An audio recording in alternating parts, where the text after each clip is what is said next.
Hi everyone, this is Ken here again. Welcome to part 4 of my beginner ZBrush tutorial series. So far we have covered a lot of the basics, including the interface, the subtools, the brushes, kit bashing, using wiring and geometry. So the next thing I want to move on to is the start of using ZSpheres from the project files. So in video 2, I created a very simple concept creature head, and I was kind of thinking maybe I should show you how to create a body to go with the head using ZSpheres. Okay, so the way I'm going to do that is if I press my comma key and I go to my project files, I have ZSpheres. Okay, and you can build anything from scratch with ZSphere, which I will get to later. But for right now, I want to show you how you can use any of these kind of files to create a creature. So I love using the cave troll. Okay, this one. And what's nice about this cave troll, it's very much based on the Lord of the Rings cave troll anatomy. Okay, very simple, basic shapes. And how ZSpheres work is if I go to move, I can pull any of these ZSpheres. And as you can see, activate symmetry is already on. Okay. So look, I can pull the chest out. Almost looks like Big Hero 6.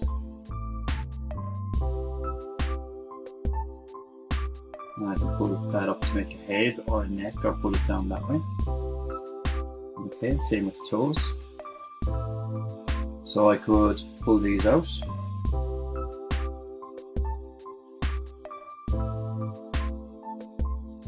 Crazy looking feet.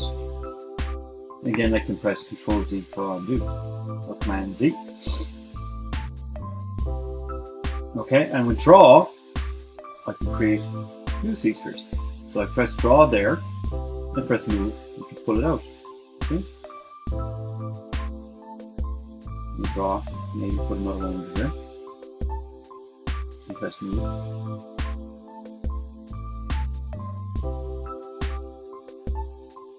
There we go.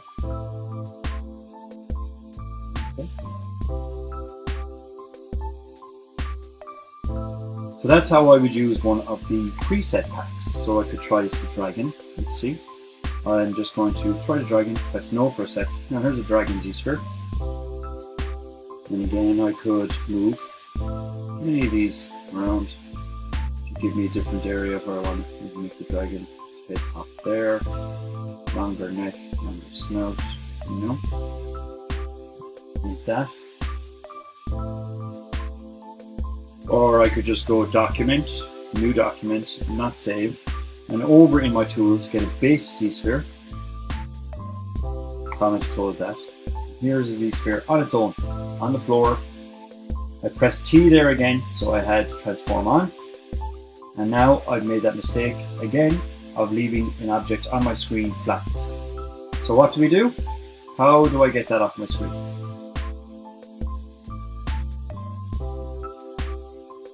Get rid of the object. It's layer and clear. And now it's gone. Okay.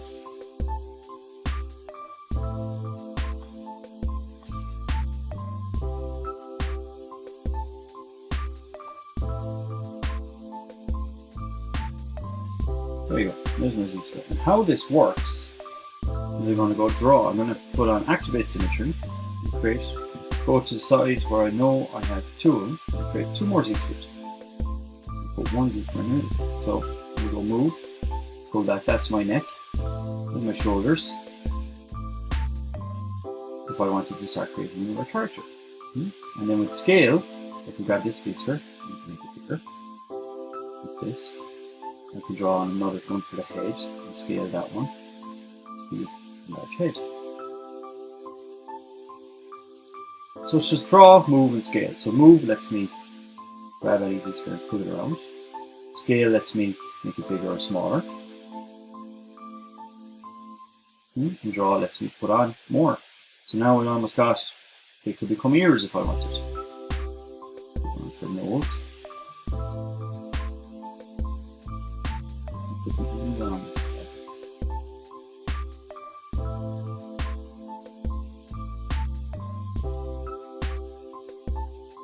You can just start building shapes and figuring out how you want to pull them around. Okay. But for the purpose of this video, I'm going to start with cave trowel anyway. Okay. So, let's say we pulled all of these around with the move tool.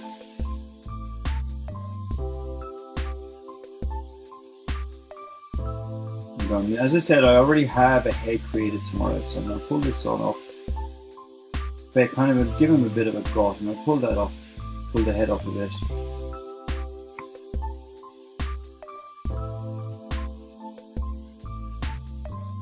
Now, if I want to see this as a sculpted form, I press A.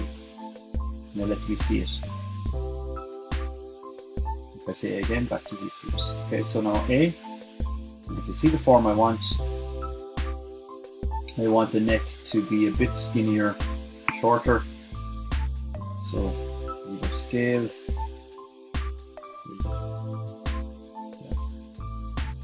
This, move it. Okay, so that's kind of the form I want. I might bring the elbows back a bit, hands forward, maybe make these big round hands. Okay, so let's say that was the body shape for my concept creature I want to start. Now I press A. I'm going to duplicate my subtool first. So back over the subtool, duplicate so I can keep one ZSphere. Now go File, Save As, Concept, Creature.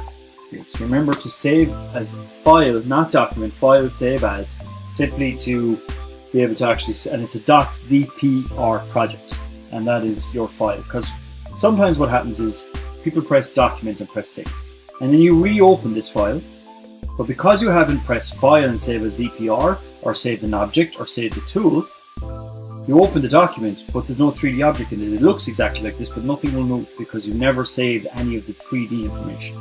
So it's very important to press File, Save As, not Document, Save As. So File, Save As, and if you haven't saved, ZBrush is very good at telling you Document, Save As, and giving you a warning to say you should save the ZPR. Okay, so I'm going to select my top sub tool, my top layer as I always call it from my Photoshop experience, and I'm going to turn off the bottom one, and I'm going to press A, right? And then press Make Polymesh 3D. Okay, now I can sculpt on this and just change it to a more visible clay. Now I can sculpt on my creature using my creature brushes as before. So if I want to go back to subtools, I would go, here's my PM3D cave trowel. So this is the project file as it is now. So PM3D means Polymesh 3D. And you see that the ZSphere version has disappeared over here in my subtool menu. If I want to go back to it, I go back to this cave trowel file here, and that tells me I can go back to there and start working from that point if I want, but I'm going to work from the PM3D point. Okay, so I have my PM3D cave trowel model here. I'm very happy with the shape overall, just for doing a bit of sculpting. Okay, as you can see, it's 41.245 kp. So I'm going to divide it up a bit to subdivision 3. That's pretty good. Go one more maybe and get it up into our higher range. Yeah, and delete my subdivisions. The reason I want it up to a nice high range is I want to take my creature sculpting tool and just start having a bit of fun. I'm going to use the nose tool.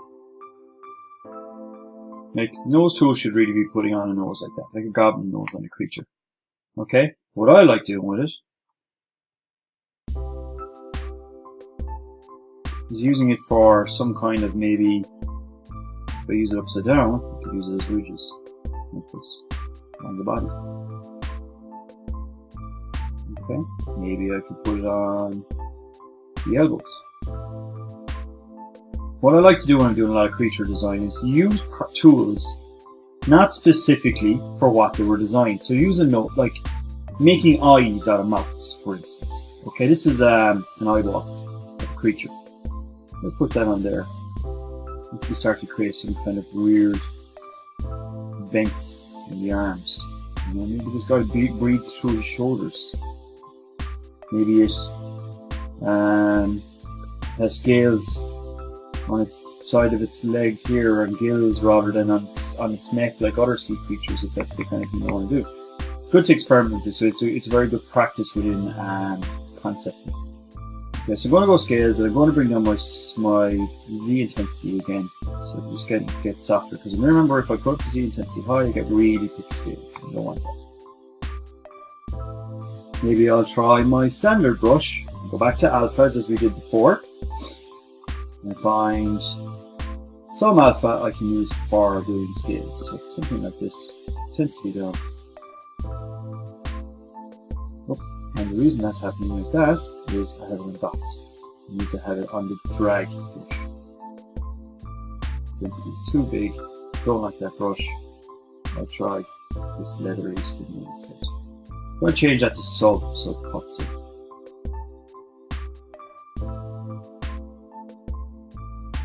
Now I'm still working on this model here in ZBrush 2019 because all my brushes are still set up that way. And I see that the main difference between Z19 and Z20 was that the Z sub and Z add brushes seem to be slightly the opposite. I'll have to double check that on my next video. Okay. So now I'm going to go, that bit done, use a bit more of the scales in the creature add brush. So the creature brush, more scales. The sides are intensity down a bit more, just a little bit too high. I love this neck feature. I love using this neck features for different things. And back like that, I'm just following her vertebrae a little bit. The elbows, and armor. Okay. And put a bit on some slip again. And fins down the side of the leg, racing stripes. And these are actually teeth, but I think they just make kind of really good, like stubby horns. See?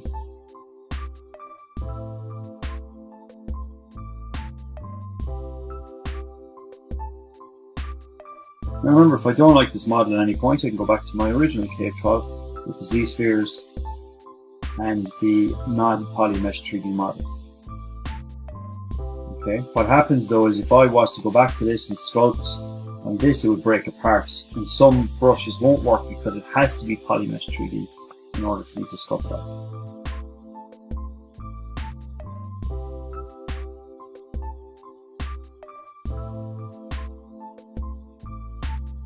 Okay, now remember I have no head, but that's because in the next video I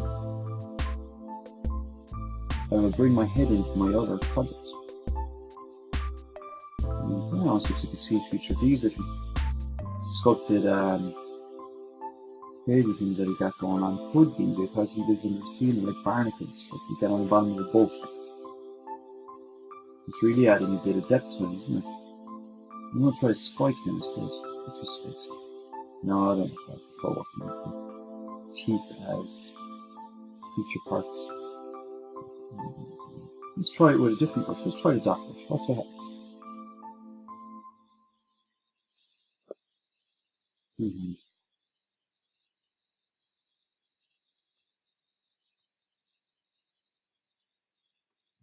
See? Almost Monsters Inc. kind of thing going on. So anyway, there's our creature base done. And I will pop the head on for the concept creature in the next video and continue to show you some more of the tools. Hope you enjoyed that. Now remember, just a recap, I can go back here and turn back on my ZSpheres, turn off my trial, and with ZSpheres, you can move all of these things around. Okay? There you go. From ZSpheres to creature. See you soon.